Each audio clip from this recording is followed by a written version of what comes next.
To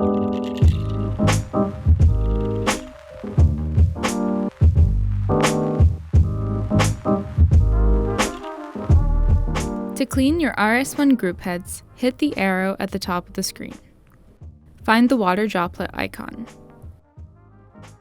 Select the groups that you want to clean, then press OK. The display will now take you through the cleaning process. Insert a blind filter basket into your portafilter. A blind basket is one that doesn't have any holes in it.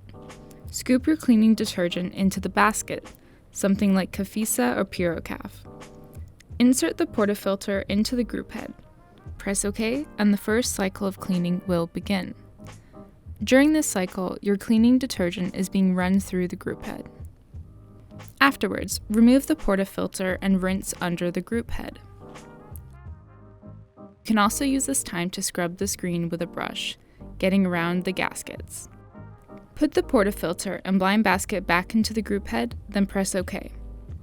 This cycle runs clean water throughout the group head, making sure that no detergent is left inside your machine. Remove the blind basket, then press OK.